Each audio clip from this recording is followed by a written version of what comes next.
and welcome to Classical Schmassical, the anti-classical classical music podcast. Tune in every Saturday as we discuss, deconstruct, and dissect what it means to be a musician in the modern world. I'm your host, Alexa Letourneau. I use any pronouns, and our guest this week is Sam Moffett. Hi, everybody. I'm Sam Moffett, and I use they and it pronouns. I am a composer and music educator and theorist from Hartford, Connecticut. And I'm very, very happy to be here. Thank you very much for having me, Alexa. Yeah, I'm so excited to have you on. So just to kick things off, so we met through sort of a subsection of a larger Facebook group called 433 Theory Posting, and I know that you are a theorist and a teacher of music theory. Can you just talk a little bit about your background and how you ended up where you are now? Yeah, absolutely. So music, I knew I wanted to do music in high school. When I was in high school, I was actually very interested in jazz, specifically on jazz saxophone. And I thought that when I was going to go to college that was what I was going to do. I was going to go and I was going to study jazz saxophone and be a performer and try to do that. Mm-hmm. But late in my high school career, I guess, I got really interested in composition. So I started composing, and I got 2 pieces played by the school's jazz band. So when I ended up going to college, I went to Berklee College of Music, and I ended up studying jazz composition. Oh, cool. And while I was doing that, I was, of course, getting to know theory through jazz. I actually did, we had to take, at Berklee, you have to take 4 semesters of jazz theory, jazz harmony. And you only have to take 2 semesters of traditional harmony. And I have to say that, and this is something I tell my students all the time, is the traditional harmony classes, which I now teach, I actually failed the first time I took them. Yeah, because it's a different way of thinking about harmony. Jazz I got very naturally. Traditional harmony took me a lot of study to be able to kind of differentiate the two. So much so that I ended up having to take that class twice. But once I kind of got the hang of it, I was like, oh, okay, this is not, this isn't too bad. It just took a little bit of adjusting. Yeah. So along the way, as I was studying jazz composition, I actually started to get really into classical composition through very similar types of composers to jazz. So first it was like impressionists like Ravel and Debussy, who of course used those harmonic extensions that make jazz such a luscious form of music. And then it was also minimalist composers like Terry Riley, Steve Reich, who were using textures and rhythms that were also kind of very similar. And Lamont Young, also, who was a jazz saxophonist too, also was one of those minimalists who caught my attention. So when I got to grad school, I actually started to study classical composition for my grad school, which is where I went to Hart School of Music. And as I was getting my first master's, realizing I didn't have a career plan in front of me, I was like, okay, I need to find a way to put this into work, because I'm not getting money for commissions ever. I've never had before. Yeah. I was getting paid to arrange sometimes, but I was not getting paid to write. So I was like, okay, so I'm starting to realize that it's not relatable at all. Right. So I'm starting to realize I need to have a plan to sort of, do something I love with all this knowledge. And one thing I kind of realized in myself was like, okay, I've bounced from studying different thing to different thing. Like I was into jazz saxophone, and then I was into jazz composition, and now I was into classical composition. The one thing that remained constant through that whole way was a love of my knowledge for theory. So because I loved jazz theory, I loved jazz harmony, and whenever I can, I still do presentations on it whenever possible. And once I started to understand traditional harmony, I started to get really into it too. And then studying things like post-tonal harmony through the composition degree were all things I just latched onto so quick. So I said, okay, I'm going to become a theory teacher. And in my infinite wisdom, my way to do that was to obtain a second master's and double my debt down.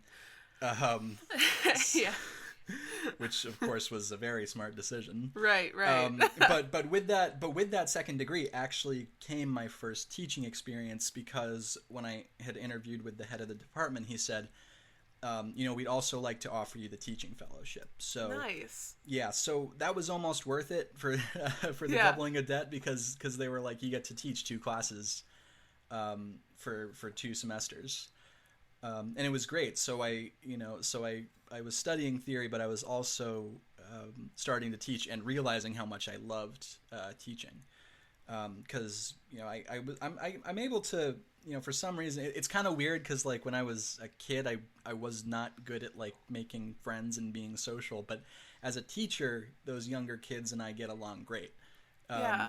And there's like sort of a difference in I don't really know how to explain it, but it's like I can be really good with students even if I wasn't good with students at the time I was one. Sure. Yeah, definitely. But yeah, so I don't know what changed about that, but it really heightened my love for teaching because I realized that I speak to these kids in a way that that they latch on to and that they're able to take things away from my classes and so that's how I decided this was going to be my direction career wise. Yeah, that's awesome. I'm curious. I'm not a jazz musician really at all. I dabbled a little bit in my undergrad. I did some vocal jazz, but I don't know a ton about jazz theory. And I'm really interested as to what you said about your different theory courses. And this might sound like a very silly question, but what are kind of the differences in the way that those are taught or presented that made that such a big impact for you? Well, there are so many rules or sort of constraints that you're put on when you're studying traditional harmony that are different from the constraints that you have in jazz music. And even some way the harmony relates to each other can be different. Like, first and foremost, the idea of parallel fifths and parallel octaves being avoidable is just not how jazz is studied because it's a different kind of music. It's contextually Sure, yeah. parallel fifths and octaves are not as clunky as they would sound in an 18th century chorale. Right. So things like that, and then having to voice lead in traditional harmony, going from jazz was just a huge like voice leading a chorale versus voice leading like a 5-horn jazz chart are 2 very very different types of voice leading. Sure.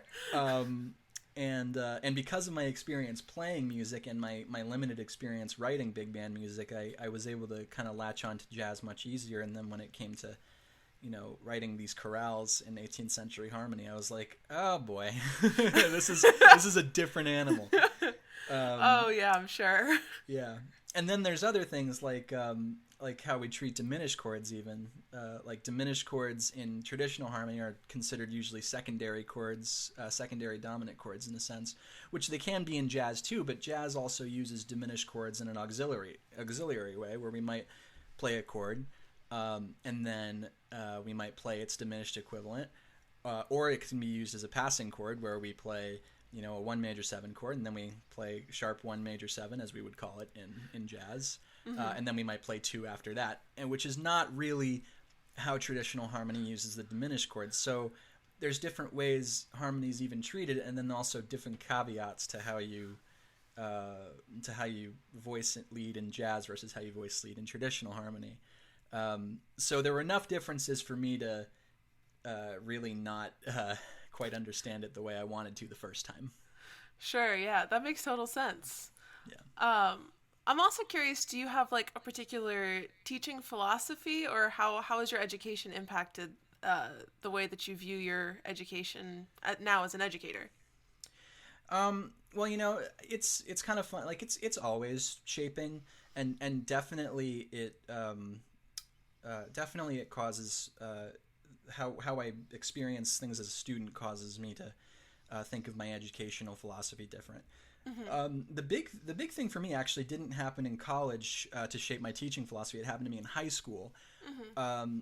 I'm in a town where we have 2 public high schools. The one I went to has a good music program, great music program. And then the rival one has a music program that's like known in the country, especially their jazz band is like known around the country. Like they did all the competitions. A bunch of great players in New York went through that program, and they're just kind of known for that. They've been known for that for decades. And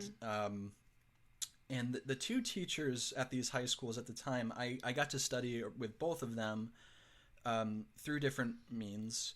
And without mentioning names because I don't want to get in trouble, the jazz program at the rival school, as good as it was, had a very different approach where, music kind of came before comfort, before comfort and before, before safe. Well, I shouldn't say safety. I'm sure it was plenty safe, but yeah, music came before comfort, and so. A lot of things were expected of these kids who were in jazz bands in order to create, this incredible musical program, and sometimes they were expected in a way that was not supposedly comfortable for them. Yeah. From what I understood, and the product they ended up getting as a result was fantastic.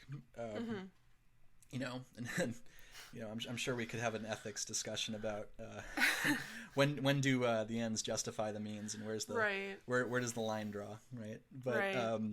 But at my school, the teaching philosophy of our band director, who to this day is still my favorite teacher of all time, was that the joys that the students get, the experience that the students get, for for most students it was an extracurricular. Some students really wanted to study music, but for most it was an extracurricular. And what he wanted most for the kids to get out of this was communal experience. Yeah. And kind of what it was like to sort of be together, to enjoy ourselves, and to sort of create music and try to just find love and find joy in music. And it worked. I mean, our jazz band kind of became this family by the end, and even then, like, our musicality didn't suffer from not being hyper focused musically. Right. We ended up going to Berkeley, the Berkeley Jazz Festival that they used to have. I think they have since canceled it from then, but we went twice while I was in high school, and the first time.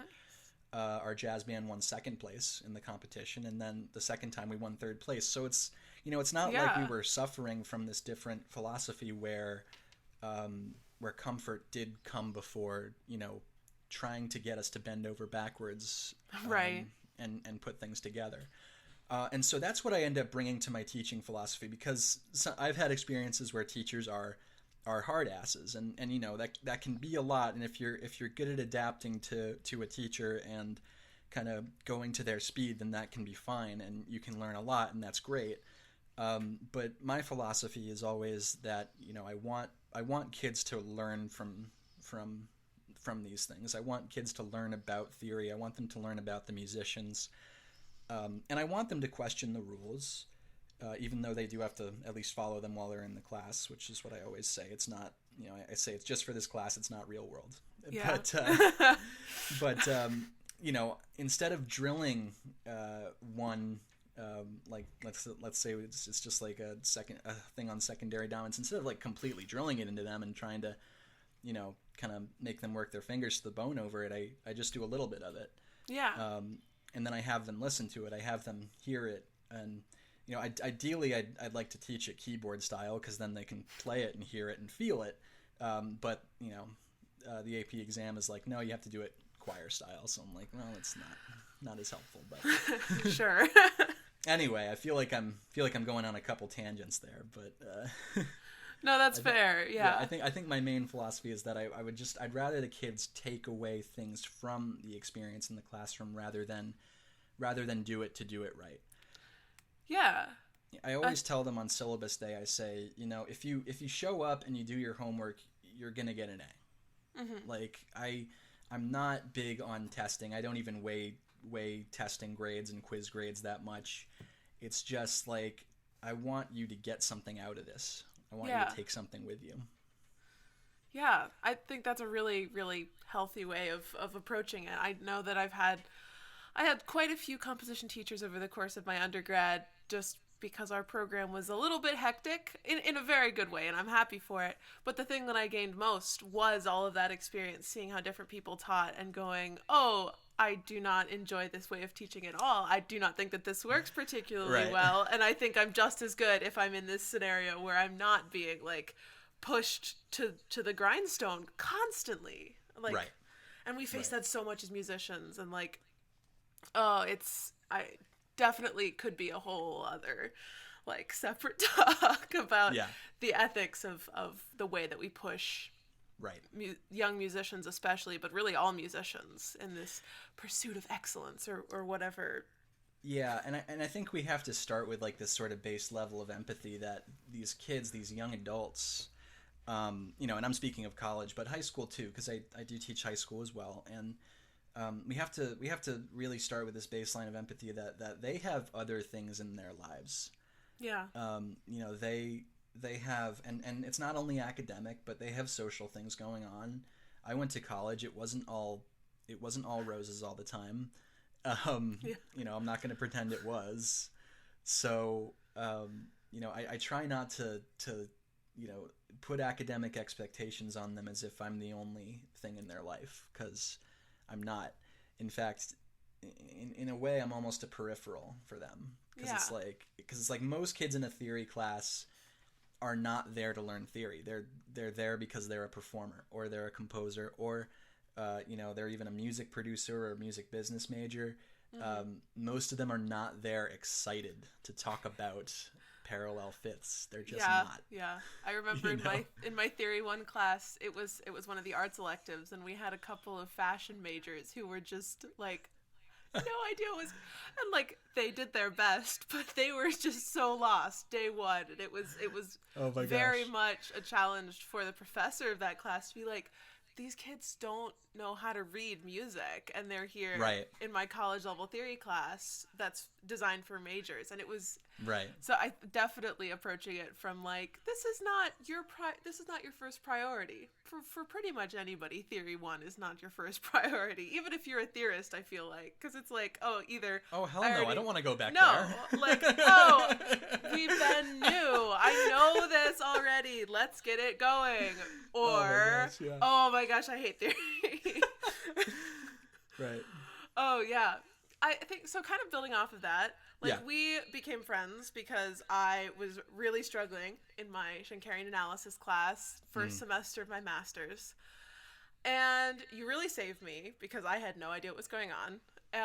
But I also know that like, so Shankar is quite a divisive topic in the music world today. Yeah, like super problematic guy. Like we do not stand Shankar in this house. No, we do not.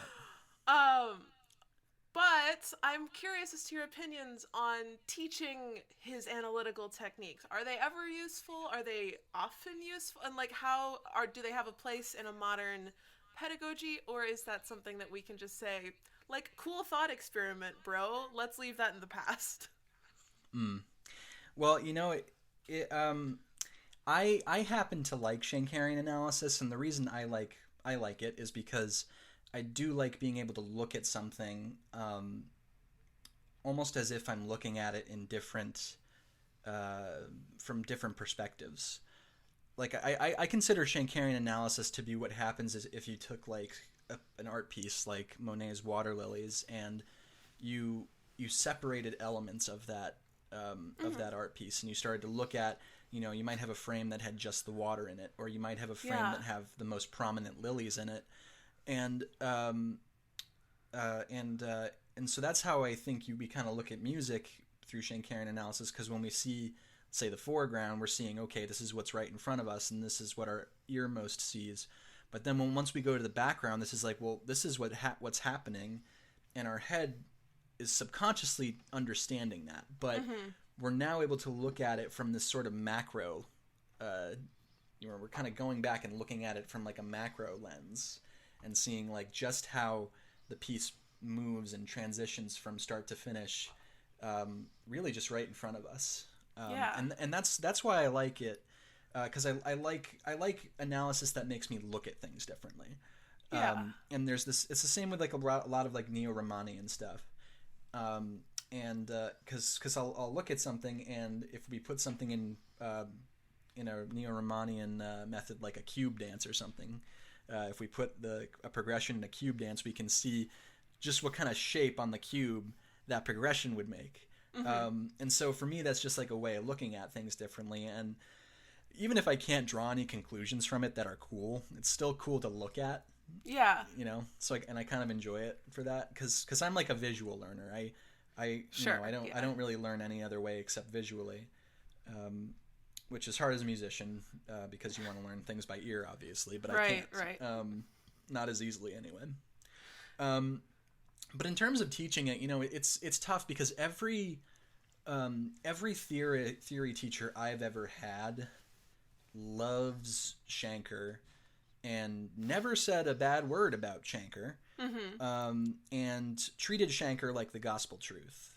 Yeah. And I think that's really where the problem lies, because I think it's one thing to have these things in our past and have these things even on our palette, and it's another thing to look at them without any criticism and to preach them without any criticism. And it needs to be told to students who study Shankar or who study this theory at all, because when we even Harmony 101, that's all based on Shankar's theories, right? And what we do with Roman numerals, all based on Shankar's theories. And it needs to be known that this guy, his theories were based around ideas he had of the human race. Yeah. And based on the fact that he thought some races and some religions were subhuman, and therefore we can boil some of the notes in a piece of music as more structurally important and ones that are less structurally important. Right.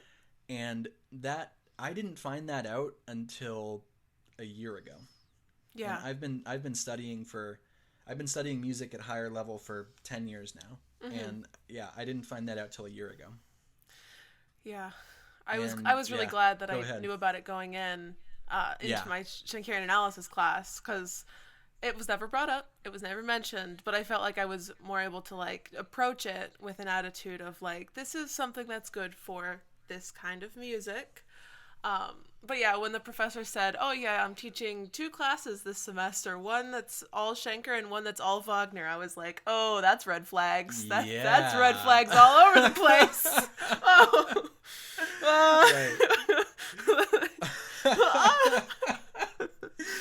Oh my gosh. Shankar and Wagner. Oh god. Like the dream team, honestly. But having that context, and like I felt like I was able to, I think, engage with it in a different way that made it. I was happy that I had that extra context going in, for sure. Yeah, and in terms of what you're asking about, is it useful now? I'm trying to find that out myself. I've been actually doing on the side these little Shankarian analyses of contemporary music. Oh, cool. Because most of his harmonies are about tonal music, and of course, for him, it's like if it's not 1 or 5, you don't really need to mention it. Yeah. So I actually did. If it's not 1 or 5, look again. Right. Exactly. If it's not 1 or 5, it's just elaborating one of those 2 things. Yeah. Or user error. And right. Right. And so I had this big project actually. Doing a Shankarian analysis of a John Coltrane tune called Countdown. And in my analysis, what I found is that in jazz music, the subdominant, the 4 chord, is incredibly important structurally. Yeah. Without 2 or 4, you really don't have jazz harmony. Mm-hmm. And I thought that was kind of an incredible realization. And so I kind of felt there's something about it that felt really kind of good to me in a way, because it was like I was taking Shankarian's theories and I was kind of using them to throw him back in his face. Yeah. Because he only thought that like 11 composers were valid, right? Right. It was like it was Bach, Beethoven, Brahms, Scarlatti, Schumann, Schubert, Chopin, and then Mozart and Mendelssohn, and that was pretty much it, I think. Yeah. and I just basically took his theories, and I was just like, I don't know, man. I just used your theories to analyze John Coltrane, and I think you're wrong about the 4 chord not being important. Right. You know. So in a way that kind of felt good, but other than that, yeah, I see how it can be used, because I'm able to look at Countdown by Coltrane with a similarly different levels of hierarchy, in a sense, in the tune. And what I was able to find was, even though there's all these chord changes, what's really happening at the foreground is that it's just a 2-5-1 in a few different keys, and that's it. Yeah. Even though there are tons more chord changes in it, I was able to boil it down to just a few 2-5-1s, and that's it. Yeah. And I kind of felt cool making that discovery, not only as a theorist, but also as an improviser, because then that helps me a lot more than just having to try to navigate chord changes that are changing so rapidly. Yeah, definitely. Yeah. So for the uninitiated, myself definitely included, you mentioned Neo-Romanian?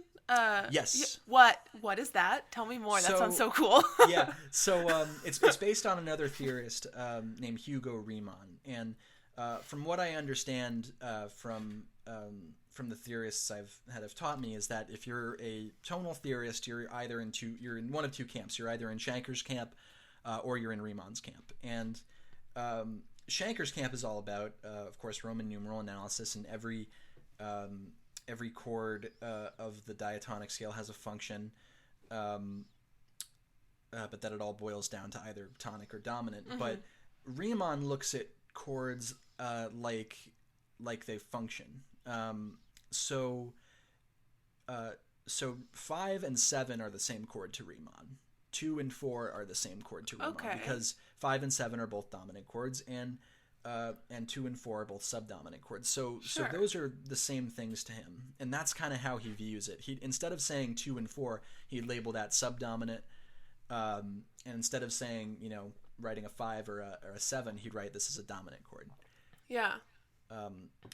And so he and that's just a very, very basic difference. There's of course tons more stuff that goes on, and it's kind of understandable why people gravitate towards Shankar a little bit more, because Riemann had this idea that in a I think I read it in his first treatise that the 4 chord in a major key should be minor or something like that. Don't quote me on that. It was just something. It was something very, very out there that I was like, okay. That sure is a take that you can have. Right, right. And I mean, I like the sound of 4 minor in a major key, but me too. It's a beautiful sound. That's quite Right. Don't quote me on that though, because it was something like that, but maybe not that specific thing. I don't want your audience to be on my ass about that either. But, but it was something like that, and I'd have to go back and read it again. But it was something like that, where I was just like, okay, all right, cool, sure. Yeah, and then how we use Neo-Romanian theory today is we actually use it to describe triads that aren't within sort of a progression that's like 1, 4, 5 and stuff like that. And that really happens in Romantic music. It's most used to analyze the music of Schubert. You might have a chord progression that goes C to like a C major chord to an A major chord, and since we can't describe that diatonically or secondarily, because for the sake of context, that A major chord is not 5 of 2; it's something else. Riemann would sort of define that by how many things had to be changed in order to get from one chord to the other. Like in a C chord, you'd have C, E, and G, and then go into the A chord, that G has to go to A, and that C has to go to C sharp, and that E doesn't have to change. So that's how he would kind of measure he would kind of just measure how those chords changed by how the notes changed and how they got from one point to another, and he would call those operations different things, like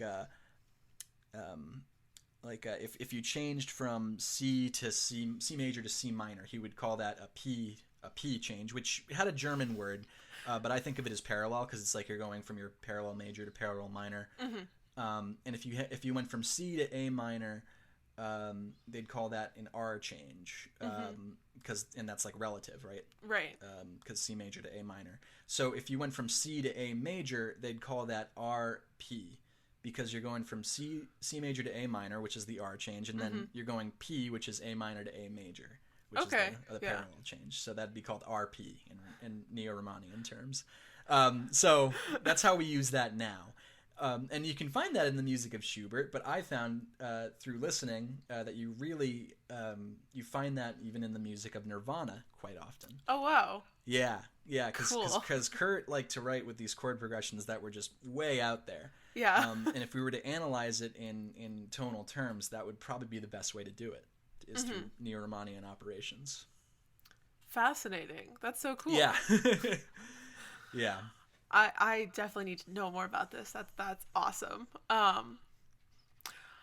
This is completely like sort of non sequitur, but we were talking a lot about four chords, and it reminded me of a take that one of my theory teachers had that I thought was like way out there and crazy. What are your thoughts on Plagal cadences? I mean, I don't know. For me, a plagal cadence is just another way to end a phrase. Okay. You know? Yeah, he was insistent that plagal cadences did not exist, period, end of story. They're fake, they're made up, it's a conspiracy. And I was like, that was one of those takes where I was like, that's... Yeah, I would probably challenge him on that. I mean, there's a reason they exist.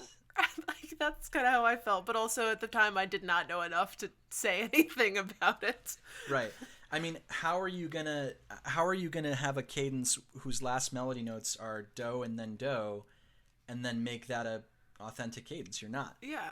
Unless you just do a sus chord, but like that's seems kind of sus. Not happening. Yeah, it seems kind of sus. Exactly. Hey.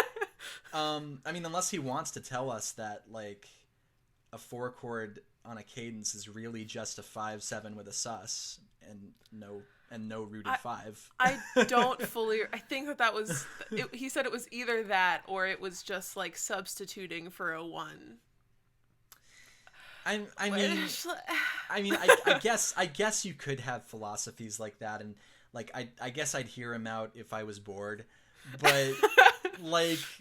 I just don't think that's a hill that's worth dying on. Yeah, this was also at, like, the very beginning of, like, a classical analysis Kaplan style course, and I was like, right. we don't have the time to... No, I need you to teach me about what a sentence is first. Right. And I had a teacher who thought that there's no such thing as a 3 chord. That every 3 chord is really just a 1 chord in first inversion. And I can understand that in the context of maybe 18th century harmony.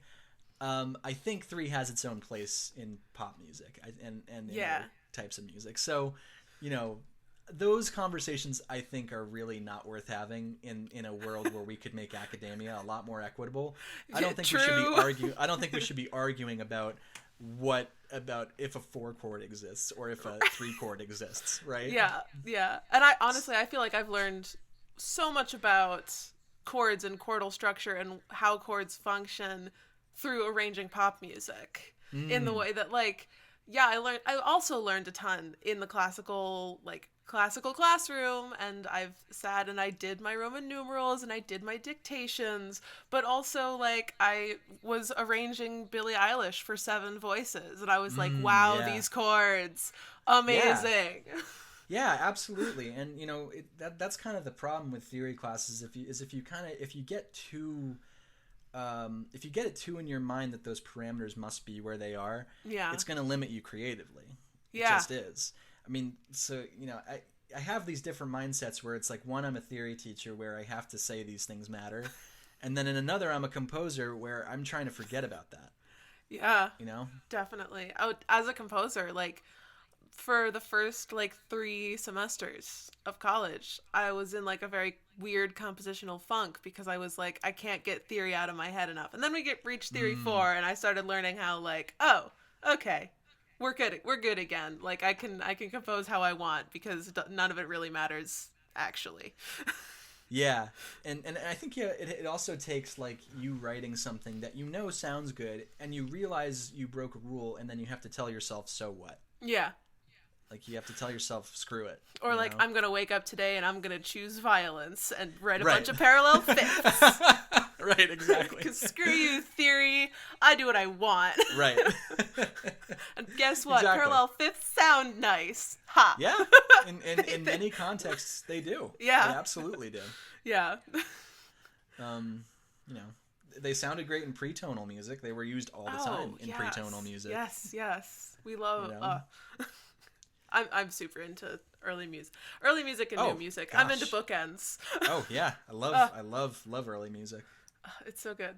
Hmm. So I know you mentioned that within your AP Music Theory classroom, you're using it as a way to teach composers that are outside the like classical canon. And I think we sort of touched on this a bit, but I'm curious as to how you approach that and how you choose who to teach and what the process of designing that curriculum looks like.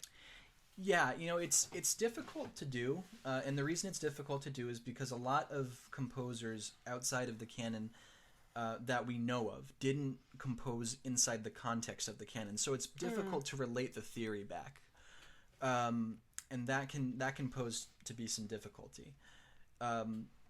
So the way I look at it, the easiest place for me to be able to bring in different people is when I'm not teaching a harmony class. If I'm teaching a music theory fundamentals class, that's the easiest way for me to do that. Because if I, if say I'm teaching scales one week, and I'm teaching like the minor scale, or a pentatonic scale or something, instead of getting a musical example from Bach or Mozart, I might pick up Charles Mingus's Haitian Fight Song, which was a composition that used a lot of minor pentatonic scale as the melody. So I find it easiest to do in music theory fundamentals classes because, when we're talking about triads and we're talking about like what a triad is at its base, it's easier to see triads in different kinds of music than Bach and Mozart. But when we're talking about diatonic harmony, where we suddenly have these rules, that can be more difficult. But I'll still do it. Like in diatonic harmony, if we're using a 1-4-5 progression, let me find a pop song with 1, 4, and 5. Yeah.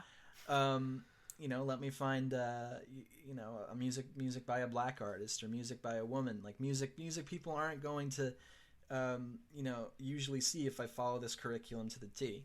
And that's my goal. I'm trying to make my classroom a place where people can see that people who look like them or might have a similar sexual orientation or a similar gender identity or a left gender identity can see musicians before them who share those characteristics with them who have made it. Because I think a big problem and why we're having so much trouble finding diversity in classical music in particular is because we're showing people in their education that the people who made it were white men. Yeah. And that in itself kind of sends a subconscious message, even if we're not completely saying it. So for me, I try to make sure I can weave in other composers of different races, of different sexual orientations, of different gender identities, these fabulous musicians who were blessed to have come before us, and I can I can show them in my classroom so that people know that art exists in so many different capacities, and what they're studying can also apply to so many different capacities. And even if I find it hard to find an example of in music, which by the way I'm still learning how to do. Even if I can't find an example right this second, I'm gonna go find one. I will eventually find what I need to find to make sure I can make this palette that people receive more equitable. even if I can't find an example, I might just throw on someone that we can just listen to and not have to worry about theory, but just take 5 minutes of class to know who Nina Simone was or who Charlie Parker was. Because I want kids to know who these people are. And I think it's really, really important that they at least know it and can at least hear it. Even if we can't necessarily weave them in to the actual theory study. But that takes a more change to curriculum, because I started through jazz theory, and I understood music just fine through jazz theory, and I don't think I necessarily needed traditional harmony study to understand music in that way. Yeah. So that would take a whole macro change of colleges not requiring the theory class, but requiring a theory class where you could choose, Yeah. And even then, like, extend that to past Western harmony. Yeah. I mean, I don't know much about Eastern music, which is why I try to stay in my lane. But what if someone wants to study raga? Yeah. And because that's another way music can be understood. It doesn't have to be understood as by these 18th century harmonists. Yeah, I was in my undergrad. I was really, I took world music in my second semester there, and then was kind of disappointed because we had the one class, and we had like 3 units, and one was on the music of Venezuela, one was on the music of the Middle East, and one was on the music of Bali, and those were amazing, amazing topics. We, of course, only scratched the surface on each of them. Right. But I wanted to do so much more with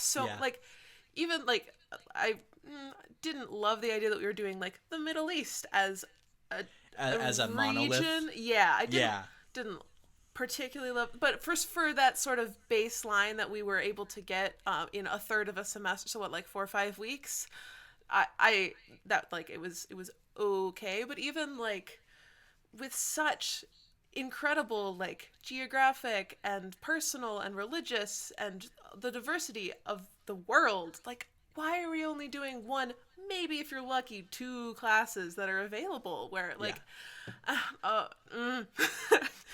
I'm frustrated. It was also an awesome class. Like, we had such a blast in it. It was so good. Yeah, and it's funny because, even then we have to be careful because it's so easy to tokenize as well. Oh, true. When the Beatles came out with their more kind of psychedelic albums, and George Harrison started to play sitar, like he played it on Norwegian Wood, and then he played it on Sgt. Pepper's and on Revolver. People all of a sudden, these white men were flocking to India, to study with Ravi Shankar, and Ravi Shankar would say, well, guys, like, if you really want to play sitar and master this kind of music, you need to be with me for 10 years. Yeah.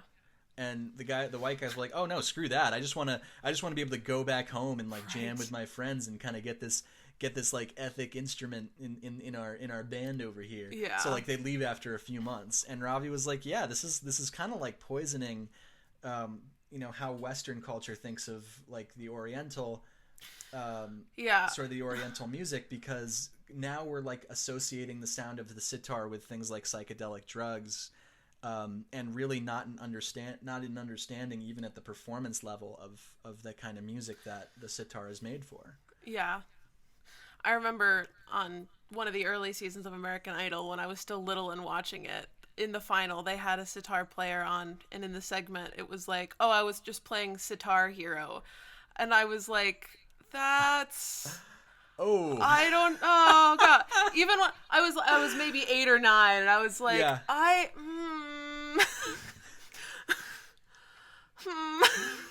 Oh, man. It was uncomfy. Right. But no, I think that having the option to study, like, theories outside of, 18th century old white men. Right.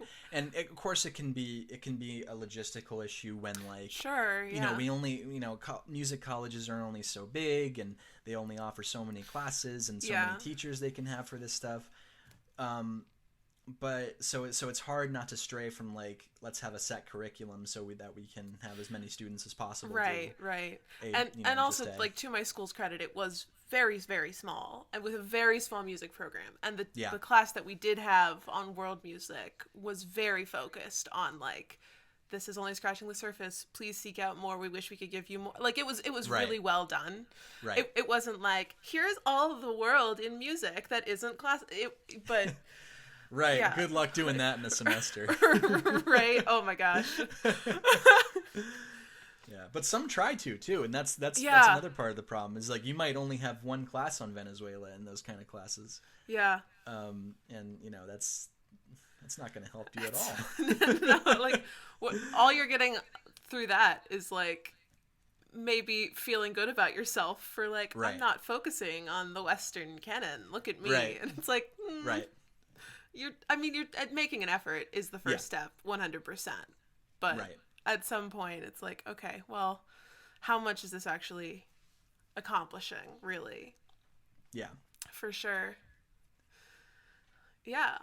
So we also touched on this a little bit, but I think as we're kind of wrapping up here, it's a big question, but how do you think music education, sort of from high school through college, through a degree or two, or however many degrees you feel like getting, how does that shape the way that students understand what music is, what classical music is, and how, like, the music that we're learning about functions today?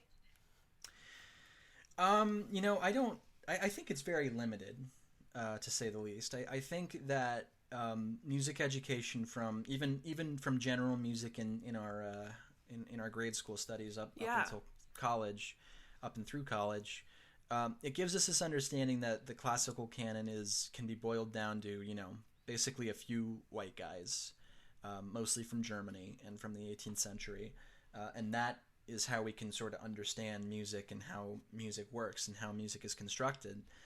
And that's just, it's a huge box. I think that it doesn't really help us understand music. It just puts us in a box. And the only reason that I studied jazz and that I can, be somewhat of an authority on the music of these jazz musicians is because I was interested in it. I didn't, that wasn't presented to me to take in a college. It wasn't presented to me. If I hadn't gone to Berkeley, it wouldn't have been part of the curriculum. Yeah. Like, Berkeley's the only school that really makes that the core curriculum around jazz harmony.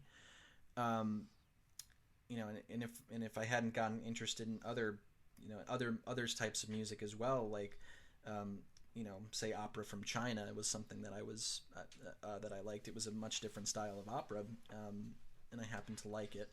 So I delved into a little bit of that. Like, if I hadn't gotten interested in these things myself, they would not have been presented to me. Yeah. And so it's limited because everything's put in a box, and you're only required to do so much of it. And the other issue with that is that, most kids, like I said, they don't go to theory classes excited because that's not what they came here to do.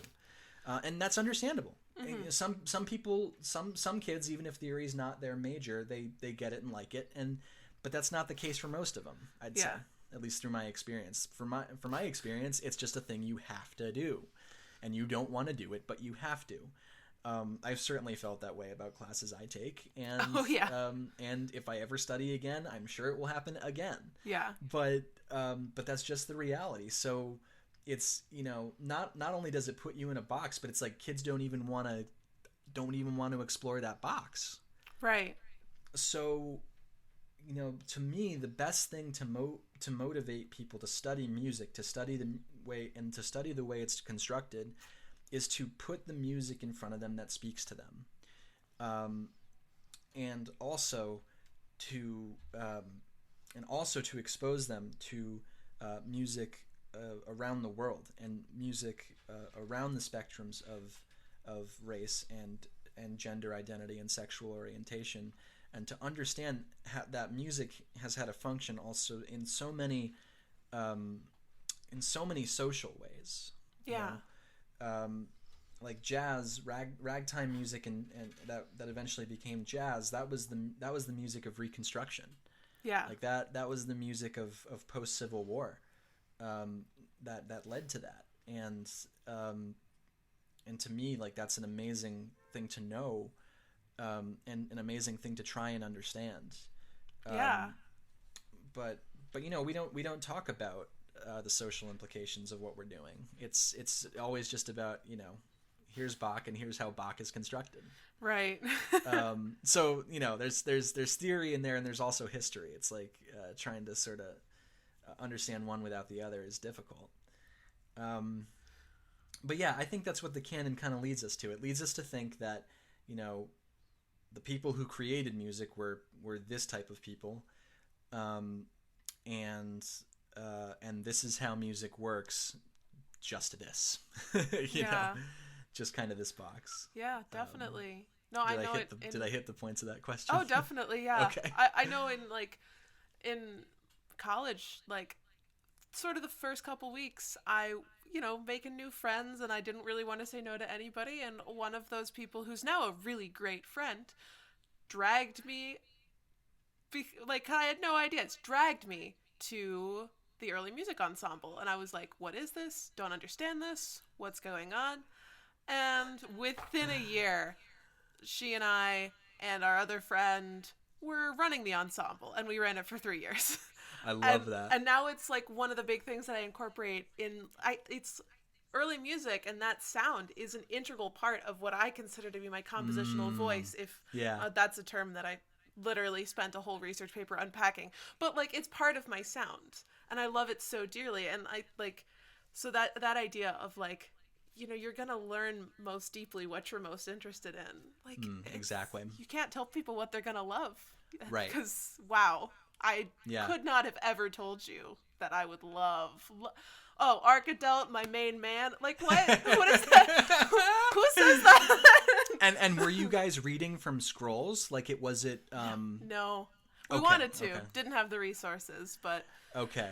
It was a fully student-run ensemble, so it was just us saying, "Okay, let's put on a concert." Did you guys like dress up too? Did you dress like you were singing Ruth 14th century French magnicals? She said it would like infantilize our art, but I guess that kind of makes sense. Yeah, I think there's pros and cons to it. I certainly think that, like, 14th century French music in particular is some of the most beautiful, stuff you can find. Oh my gosh, it's gorgeous. At least from the Western world. And I definitely see the need to want to present that as it is, and not like dress up like a jester and like... Right. I mean, like, especially like some of them that already can sound like a drinking song. If it's in 6/8, you're like, oh no. Anytime we had a song. Then, and then like even from there, like there's so much beauty in like finding like they have the heart canon. I forgot who composed that, but like there's that heart canon, then there's like a circle canon. Yes. And just seeing like the ways these people would construct these instructive music sheets is just like, wow. It's so cool. I know. And even like the sense of harmony is just stunning. Yeah. One of my like absolute favorite pieces of music I've ever heard, that I'm currently writing an orchestra piece based off of, is Lotti's Crucifixus. And like, it's from 15 or 1600s. I cannot remember the exact dates off the top of my head. But if you told me it was written like last year, I'd be like, okay, cool. This is awesome. So is that like a modal?